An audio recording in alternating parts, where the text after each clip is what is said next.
Hello, everyone.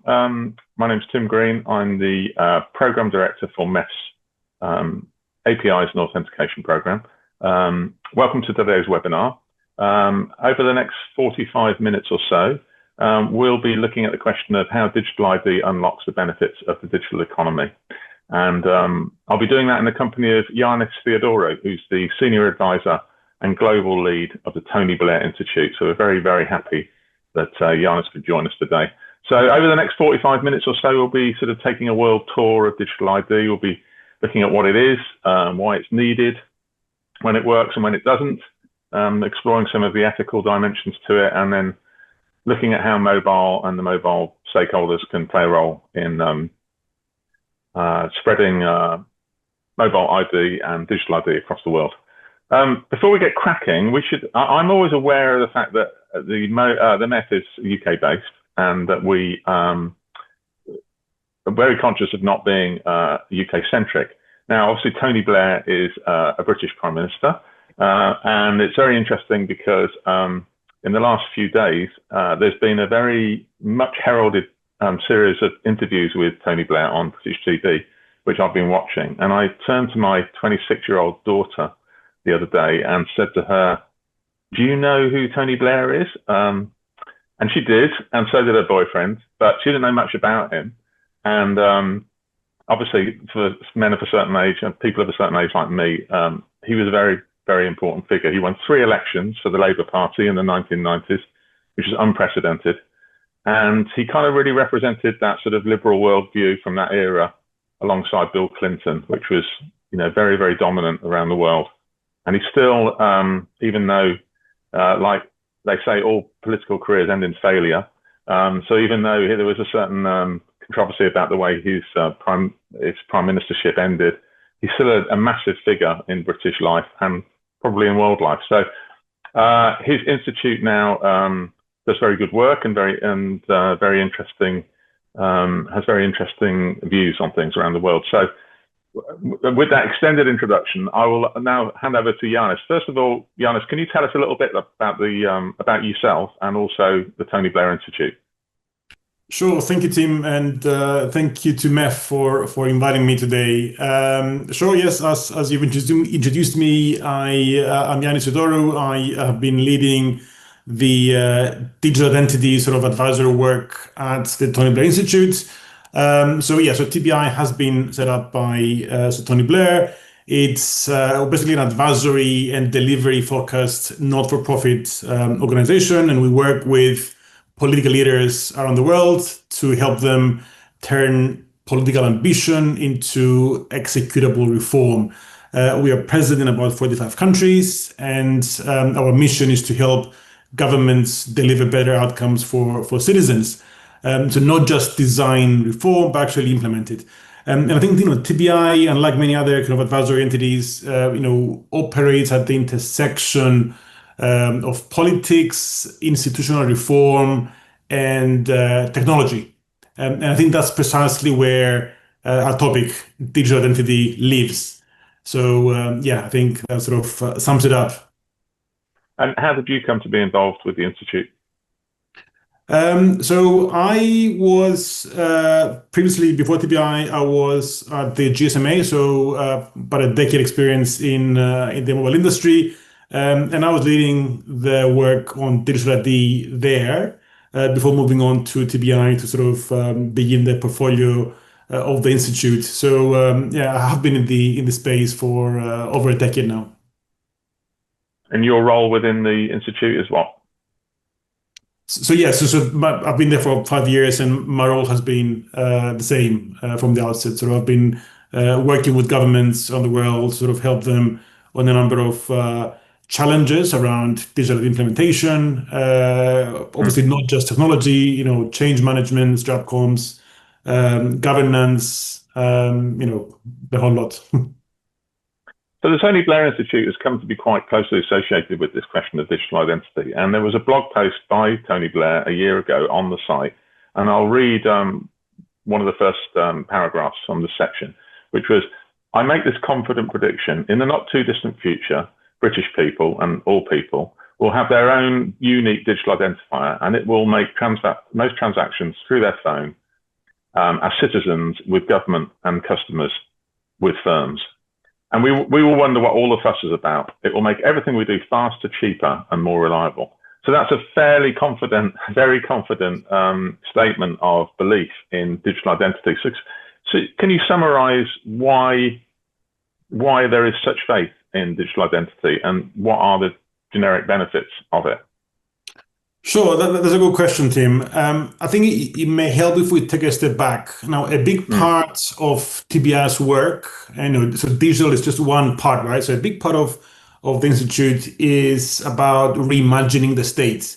And we fundamentally believe that the 20th century model of government no longer fits a world that is shaped by digital technology and AI, right? So now citizens expect more personalized, more responsive services, and government leaders face challenges that the old machinery of government cannot meet. So if the endpoint, as the quote just outlined, is faster services, fewer forms, lower fraud, better targeting, higher trust, digital identity is the means to that end, right? So if a government cannot reliably verify who someone is and what they're eligible for in an online setting, then it cannot deliver truly digital services in a trustworthy way. And it certainly cannot deliver proactive and personalized services. And yes, the mobile phone, the smartphone, is the means to that end, or the medium through which that kind of identity or claim can be asserted, and the medium through which the individual can access those services.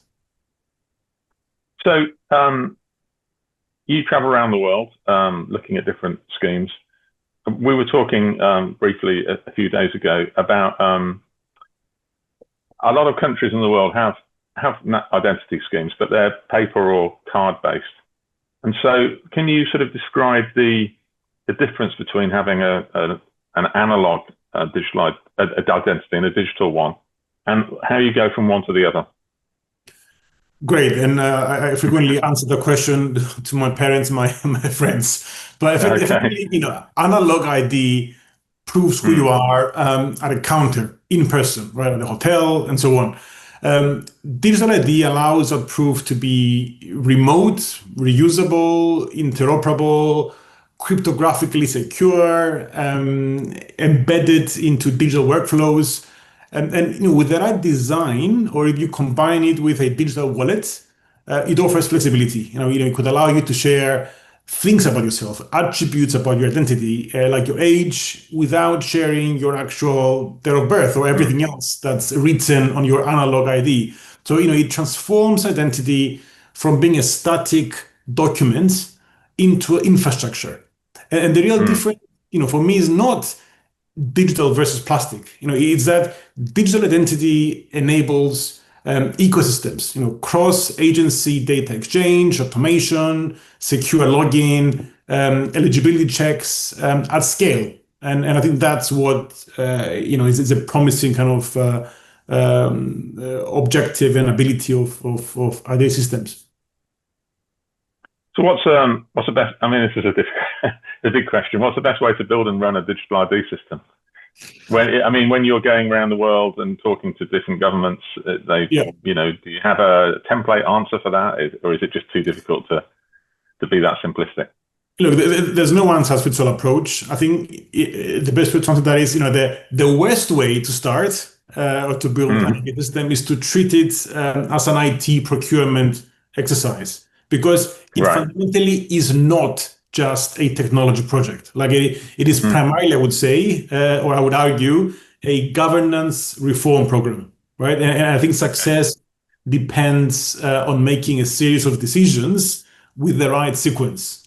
So, for me, what seems to be working, and so far I haven't seen a failed kind of sequence, but you need to start with clear use cases that matter to people, whether it's accessing benefits, healthcare, taxes, opening bank accounts, and then build a system that is privacy preserving interoperable, and easy to mm, use. And then, mm, once you prove the point, you can scale in phases with strong governance, and, ideally independent oversight. But of course, many countries have other issues and they sort of fit under a specific ministry and so on. But I think by and large, having an independent body to oversee this would be ideal. And in terms of sort of what are the kind of strong blueprint kind of characteristics we tend to advocate for, I would always start with user centricity. So, mm, simple onboarding, strong supports, and non-smartphone options. Privacy by design, data minimization, purpose limitation, power separation, then interoperability and standards. So, government and private sector can rely on digital identity. Different tiers in terms of levels of assurance. So, low risk logins versus high risk transactions, and stepping up when needed. So you don't need the same kind of level of assurance when proving your age at the supermarket to buy alcohol versus when you're going to transact a big amount when you're buying a house. And then clear governance, and having a trusted operator, as I mentioned, independent ideally, and transparent audits, right? And maybe I don't know if I mentioned it by inclusion. So, accessible enrollments, alternatives for rural and low connectivity users, elderly, and so on. So I think once you establish those principles, then technology would follow those decisions. So you've raised a lot of points there that we'll come back to, some of those, like digital exclusion and user centricity and so on. But can you point to some examples of national digital identity done well? Because there's lots of different ways of doing it, and there are countries like Singapore, Estonia, India that have taken different approaches. What's been your observations of what works, and also the differences between some of those schemes? Absolutely, and I think a lot touched on the points that was raised in the differences. But in my view, personal view, is that there is still not a perfect example, Mm, because the definition of digital ID done well is very much dependent on context and the prevailing culture, right? mm, However, if we look at how to measure success in some of the countries you mentioned, that adopted digital ID, I think there are probably possibly three things that I would highlight, and I've got an acronym for that. But basically, one is ensuring the digital ID is interoperable across ministries, departments, and also the private sector. Secondly, that is widely adopted by critical mass of the population, not just a silo kind of thing. And then it's embedded into everyday transactions that people can actually use on a daily basis. Now, countries like Estonia, Singapore, Denmark show what happens when identity is treated as national digital public infrastructure. India too. mm, Have very robust foundations, and these are government-led systems with great data exchange platforms in place.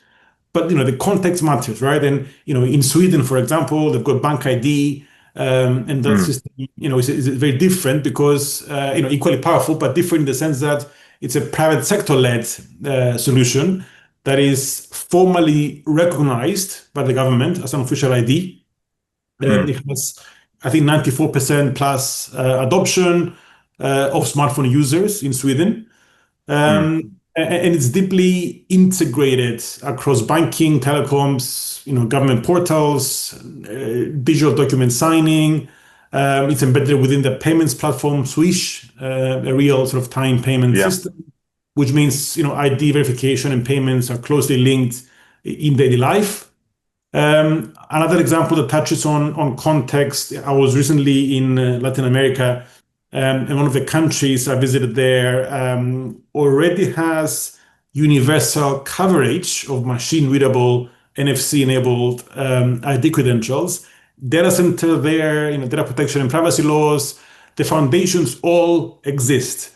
But Mm. what they lack and they need is that ecosystem layer. So enabling people to access services online, and they're not beginning to think about the key next steps. So how to do smartphone onboarding, remote verification, Mm. a clear adoption strategy. So, what are the key services to prioritize and offer fully online? How do we change the laws to make digital credentials legally recognized? And of course, making the executive case to the cabinet to unlock funding. So I think that the key lesson in looking, around the world is that many countries don't lack credentials. They lack the governance alignment and the sequencing of decisions to get everything right. If that makes sense. Yeah. So you talked you mentioned Sweden there and the sort of broadly private sector approach. Can you talk about the balance of public and private sector in building a digital ID? Is there a right balance, or is it context dependent, and how can they work together? Sure. Yeah, again, good question. I think, by and large, governments should set the rules, the standards, the assurance levels, privacy protections at this principal level, and also ensure that there's a trusted root of identity, especially for foundational kind of IDs. I think Mm. market actors build great services on top. They bring innovation, distribution, wallets, the user experience, right? At the verification level, for example, and the scale. And I think the role of governments is not to micromanage, but rather define the governance while the private sector sort of builds out the ecosystem that unlocks services for users and then scales the whole thing. So, I mean, in the UK, we have some controversy around the approach to building digital ID. As I said at the beginning, I don't want to get too UK centric about this, but it is emblematic of some of the issues that can follow this topic around. So, one of the just so that the audience know, there's never been a national identity in this country, well, apart from briefly in the war and 70 years ago. And this present government had proposed that they were going to build one, and it was going to be compulsory for certain things. Then they did a U-turn and decided it wasn't. There's also what I'm more interested in is the fact that there's a private sector cohort of companies who have been building digital identities for the last few years, and there's been some tension between the government and these companies around getting the balance right between the two. So I know you've just talked about that topic, but I just wonder if you, without getting too deep into the weeds of the UK system, how can the government? You said that the government needs to sort of build the infrastructure, and then the private companies can innovate on top. What does that actually look like? Sure, and to start with, I want to fully respect the fact that the UK government is currently leading a consultation exercise to hear all options on the plan going forward. But based on my understanding, government issued wallets in the UK and certified DVS providers will be complementary, not substitutes. So the government wallet, I think, was proposed to act as the trusted source of foundational credentials, while certified DVS providers would use those credentials to verify identity in the private sector. And so this hybrid approach model anchors the trust at the source while enabling competition and innovation in how identity is verified and then used across the economy. So yeah, I think this would be a complementary approach. Obviously, the government hasn't decided, so I don't want to speak on behalf of the government. But that was my understanding based on the initial discussions, and I think issuing wallets, as per also the EU model, doesn't negate market roles. It just unlocks more use cases, and I truly think that private sector providers can only be as useful as the credentials that exist in the ecosystem. So government wallets can help bootstrap a baseline of verified reusable digital documents like driver's licenses or veteran cards and so on, which private providers can then incorporate into commercial services. So yeah, that's by and large how I see the proposal that was Mm. put together by the government. But yeah, as you said, it's consulting, so we don't know what's gonna be the final sort of straw. So let's get into what a digital identity system actually looks like for the user, because there'll be some people who watch this webinar who are in countries like India or Estonia who know all about that. There'll be others who have got no idea. So if I want to, if I'm in a country where digital identity becomes available to me, what might that look like? How would I download a wallet? How would I download credentials into it? And how would I use those credentials in real life? Sure. I mean, the direction of travel, and I touched on the EU because I think the IDAS model, Yeah. for the US who haven't heard of it, but basically it's the first region in the world that tries to adopt a regional approach to an interoperable digital ID across the member states. And the idea is that in other countries too, but the direction of travel is towards this wallet-based identity where individuals can derive their digital version of the identity on the wallets, as well as hold other credentials, and then share only what's necessary. So rather than Mm. handing over a full copy of your ID every time, you can create credentials that share only the attributes that you need to. They're called verifiable credentials, and they're like digital proofs. So like Mm. address verified, tick, or this is my academic credential proving that I have a law degree, tick. And then these all based on the principle of selective disclosure. So again, Mm-hmm. sharing that I'm over 18 without sharing my full date of birth. It also allows for more consent, user control, and audit trails, so you can still control what Mm. you share and who accessed what data. And then this principle of zero trust mindset, which basically is all about verifying every transaction. Don't assume trust just because someone is inside the system. But not every system needs to be fully self-sovereign to deliver these benefits. Now, what matters is user control and minimizing the data exposure. So I think the design choice determines the outcome. Mm. And that's where you begin to see some variations currently in different countries. But I think if the EU gets it right, there's a lot of potential for them to become the benchmark on how wallets Right. could be designed.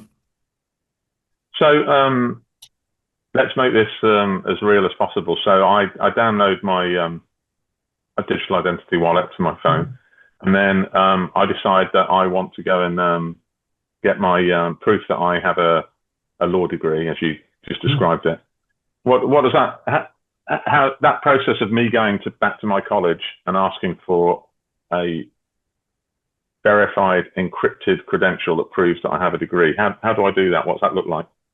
Yeah, I mean, currently there seem to be sort of two ways. You either go in person, and then the university have an issuance portal, so they're the issuer of the digital credential, Mm. can issue that credential straight into your wallet, having verified your identity. Then that wallet, that diploma or university qualification is bound to your identity and stored on your wallet. You are Mm-hmm. the holder of the wallet, and you need to share that credential with a prospective employer that you're applying to, and they want to check that you are, I don't know, a qualified nurse or a qualified doctor. Yeah. And you can then share the credential. You can choose to share parts of that or the whole credential, depending on what they're asking Mm. for. Maybe they only care about having the degree, not where you studied, right? So you can share the fact that Okay. you're a qualified nurse. And again, you can either share it remotely over the internet through your wallet or in person, physically, via NFC or QR codes and so on. And this model of having an issuer, a holder, and a verifier is basically the standard model behind verifiable credentials that Yeah. wallets are basically have as a sort of principle. So my prospective employer says I need to know that you're a qualified doctor, and I say, oh, well, I am, and I've got the credential in my wallet to prove it. What do they then do? Do they send does it pop up as a notification in my wallet that this company wants to know who I am? I mean, how does it actually, what's Well, I the mean, user experience for me? you're getting into cryptography and trusted registries, but effectively the credential you are sending the employer has been cryptographically signed by the Hmm. university. The university is sort of named, is listed in this trusted registry, and therefore the Yeah. employer can see that this has been indeed signed by the university and it's legitimate. Obviously, that you go into technical detail, and that's the design of the ecosystem. That's a big thing that Europe is now trying to sort of Mm. work through. But having that trusted registry of issuers is a key step to ensuring trust Plus, in the ecosystem. Otherwise, anyone can just say, "I'm an issuer and I'm issuing this credential that you can store on your phone," right? So it's a big part of the puzzle.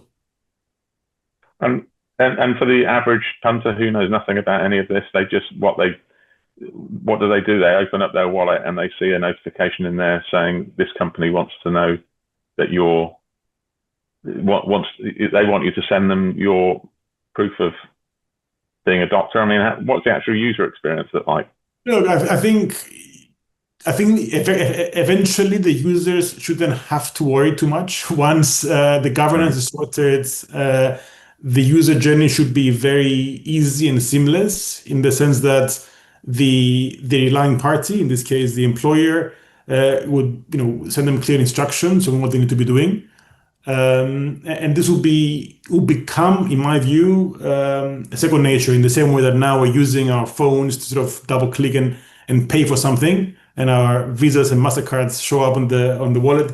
I think once this system is up and running, people will be able to create credentials and share credentials easily. But obviously, we're not there yet. This is still a work in Mm. progress, but the technology is there. And I feel that once the governance sorted and the different accountability and audit trails are established, then digital skills will get there. And it will take time, and there'll be a transitional period where I think offline credentials will be used, and I'm certainly not advocating for this system to be mandatory in the sense that there'll be an on-off switch and suddenly you lose all offline options. All countries need to go through a transition period, lots of capacity building, training, and regulatory sandboxes and pilots before everything is scaled up. But yeah, I think it is very promising, and there have been pilots all over the world that show that this can be done. So the tech is there. You've referenced the EU wallet a number of times. Can you give us your thoughts on the impact that might make, and what you think of the way that project is being rolled out? Look, historically, maybe if I take a step back, historically, many European countries, including Denmark, that I mentioned before, and Sweden and so on, have built their systems on a sort of transparency mechanism, right? But they're now switching to the IRAS model, which is more on the user-centric and user control kind of pathway, where instead of just being able to look at how your data was shared across different departments in the government, you are an active player. You get to choose, select when and what gets to be shared, or at least get a pop-up to say, taxation wants to see your welfare benefits. Can you share your data? Yes, no, and then you click, and then it gets selectively shared. Mm. So I think if the ADAS model and this explicit consent capability is rolled out as planned, then I feel this is a model to be, that has the prospect for being successful and being a benchmark around the world. I mean, currently, these kind of capabilities are not optional. They are required by the new regulations. And I know all member states are working towards meeting the deadline, which is end of this year. So yeah, I am sort of cautiously optimistic that the EU will lead the way in this space. Well, I think that there's still a lot of question marks over the technology, the business model. But it does seem like the sheer scale of the project, it certainly leads most of us to believe that it's going to have a big impact. How do you respond to arguments about privacy, surveillance, civil liberties that inevitably come up when this topic is discussed? No, absolutely. I mean, trust is the holy grail in any digital ID ecosystem. I think these concerns are definitely legitimate. So if ignored, programs fail. The answer is not to dismiss them. It is to design systems that address these concerns directly. And I think that that's where the privacy by design principles matter. So we touched on purpose limitation. So identity should verify who you are, not become a tool for tracking behavior, which is the main concern, right? Then legal safeguards, having clear rules on access, on audits, on misuse, transparency, oversight. So citizens must know how and by whom the data were used and accessed, and then have a recourse if it's abused. So, the risk of surveillance is not inherent to digital ID. It's a governance question. So, in my view, well-designed systems can actually reduce arbitrary data access by replacing informal data sharing with structured, auditable exchanges. And the classic example that we usually hear about, which is I think resonates with the ordinary person on the ground, is if you go somewhere whether private or public institution and then they ask for all this data, they print your whole passport, you take all these utility bills with your address, all your personal data. So it's an all or nothing scenario. While with a digital ID kind of equivalent scenario and this selective disclosure capability, you only share what's needed without oversharing, right? So in this way, it shows that the digital ID option actually makes it more privacy respective for you as a user. So I don't know if that answers your question, but in the grand scheme of things, I feel that while huge concerns are raised around privacy, I think digital ID, if designed properly, can be actually a force for good.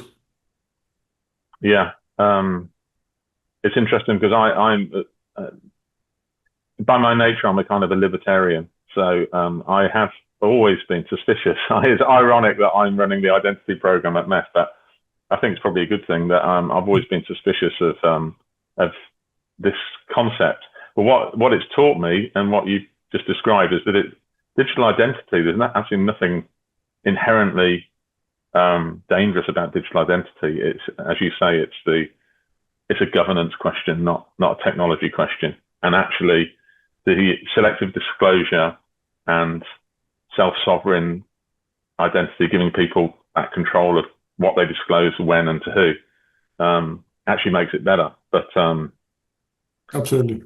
So it's really just a question of how it's rolled out and structured. To go on a similarly sort of critical subject around approach to this topic, you did mention about making sure everybody's included.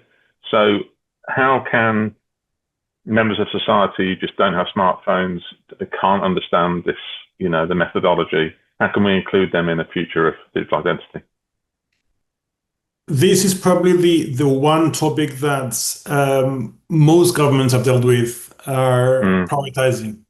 So, while others want, one thing but not the other, so one inclusion and not leaving anyone behind is something that all of them are sort of focusing on. So, number one, maintain offline channels. So there's mm, no switch off. Have a transition period that allows everyone to be onboarded. Lots of countries are focusing on providing sort of assisted digital support. For example, through the post office network, or in some mm, developing countries, they've got literally kiosks in the streets that sell SIM cards that help individuals be onboarded. Or if they don't have a smartphone, they have their own sort of tablets or smartphones that these government officials can lend them, and then they can log in with the details and the biometrics. Um, Ensuring accessibility for the elderly and for disabled users. Allowing multiple credential formats. So again, in many countries, people who don't have passports or driver's licenses, they tend to use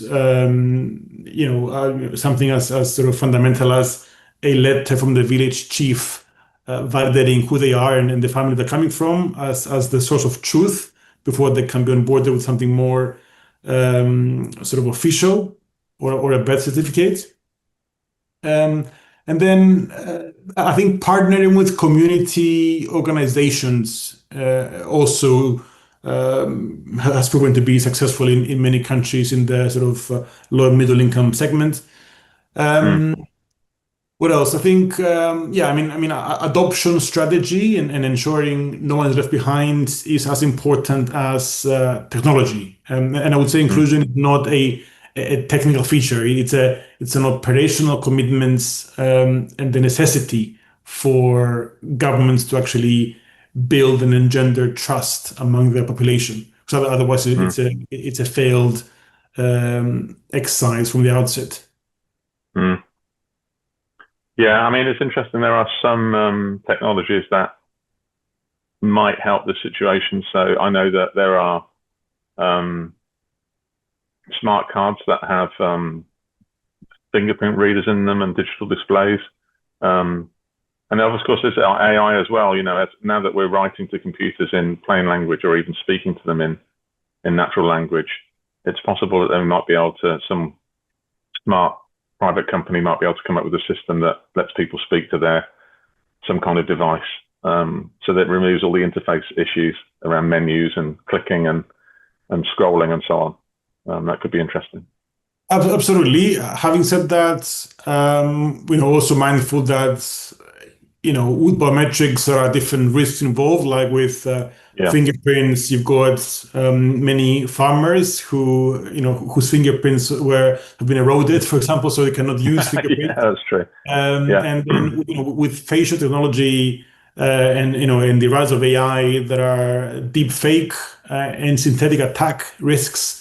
And Mm, obviously, many companies are now very active in the space of liveness detection, for example, and mm, mm, any kind of digital identity use case with a biometric kind of facial recognition entry points now sort of leverages this kind of liveness detection technology, including many governments, of course, to ensure that the person on the other end of the smartphone is the intended person.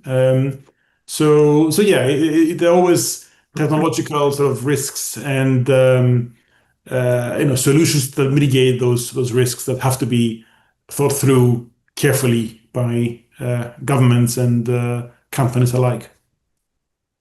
We've had a question from Lee at Cinch, our old friend Lee. Thanks for the question, Lee. I think we have talked about this topic, but it's worth reading his question out. So he's really interested in us diving into the question around how we move the citizens' perception from surveillance to an infrastructure that can unlock, economic and personal benefit. I suppose he's really talking about the education piece to a certain extent, as well as the design. So, any final thoughts on that?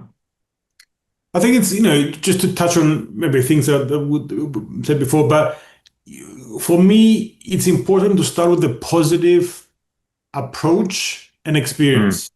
So you start with unlocking services that can have an impact on people's everyday lives. So mm, if it's about how a pensioner accesses their pension, it's about a beneficiary being able to prove their eligibility and then receive the disbursements on their phone instantly without, having to queue and make appointments and go with the stack of paper to the individual or the government. So if you can help individuals do these everyday kind of tasks or accessing services and benefits instantaneously from the comfort of their own home, then that's how you begin to build traction and boosting adoption among the community, right. and then building trust. So that's probably one of the mistakes of the UK government, because they started with the immigration kind of angle, and then people were feeling apprehensive and so on. I think the positive story always is the best way to get Right. traction and adoption, where people see the value. So carrots, not sticks. Yeah. All right. Well, we've just got a few more minutes left. We need to really talk about the mobile industry and how the MEF community and other stakeholders in the mobile space can participate in this, in building this and monetizing this digital identity future. So, what are your thoughts? Yeah. Well, look, I mean, as someone who worked in the mobile industry for over a decade, I mean, I saw firsthand Mm, how the industry played a foundational role in authentication, for example, particularly through SIM registration, SIM swap protections, and of course, OTP. But yeah. the model is evolving, right? I mean, we're seeing a shift from SMS-based authentication towards credential-based biometric protected ID models. I mean, including places like the UAE, where they've currently, or recently rather, banned the use of OTPs. I know Mm, there are also pilots involving the GSMA, major MNOs, and digital wallet providers that are exploring verifiable credentials-based mm, authentication. So moving away from shared secrets and passwords to more cryptographic and biometric protected digital mm, IDs.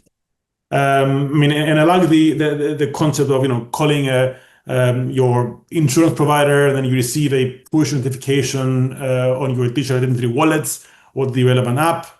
You see an encrypted prompt that asks you to confirm that you are speaking with the insurance company, and just tap to say yes, approve. So the call center employee knows that they're speaking to the right account yeah. holder. No need Mm, for usernames, passwords, security questions, OTPs through SMS, and so on. So I think for telcos and regulators, this is a strategic kind of pivot. But mm, I think the opportunity to move from being an OTP conduit to becoming more of a trusted participant in the national ID kind of ecosystem is still there for MNOs, whether as an issuer, or as a verifier, or as a yeah. wallet provider. So I would say the mobile industry is not being displaced; it's rather being repositioned. So, and I think the MNOs who have the sort of play some sort of interesting bets and have the first mover advantage will probably reap the benefits of that repositioning. But certainly things are changing in this space. Well, I mean, obviously, your phone number is for many people. I mean, I've had my phone number since like Exactly. 1995 or something. So, Absolutely. it's a pretty reliable marker of my identity. So, I suppose the challenges for MNOs and CPaaS providers and other, intermediaries to build a system that allows me to use, my Uh, mobile credentials. Absolutely. So, I mean, definitely still well placed, secure onboarding, Yeah. fraud prevention signals, SIM swap, coverage inclusion. I mean, again, the fact that MNOs have presence, physical presence on the ground, can Mm, still allow them to play a role in in onboarding or different use cases or providing assisted registration channels. Yeah, so still many opportunities to play a big role in the ID kind of space. It won't be straightforward though. I mean, there have been missteps before. Were you at GSMA when they launched Mobile Connect, or was that before your time? I was actually, yes. I mean, that was an attempt, definitely, that was worth considering, but obviously the market moves. Yeah. Yeah. Yeah. But I would imagine, I mean, certainly from a MEF point of view, I don't know if it's easy to draw this parallel, but one of the reasons, a big part of the MEF's history and a big part of their membership are the messaging companies that built systems that allowed telcos to send messages on behalf of enterprises. Yeah. And so and the MNOs didn't do that themselves. They needed these smart entrepreneurial companies to build that system. So, maybe we can conclude from that there's some lesson in that in the digital identity space, and that smart entrepreneurial companies will help to build systems that are easy for customers to use and connect the two sides. I hope so. Certainly, definitely. Well, that's a positive message. Yeah, that's a good positive message to end on. Yiannis, thank you so much for all your time. Yeah, it's fascinating to watch the work of the Tony Blair Institute and to see you as a very positive flag waver for this digital entity space that we're also interested in. So thanks for your time. Great. And thanks everyone out there for watching, and we'll see you next time. Cheers.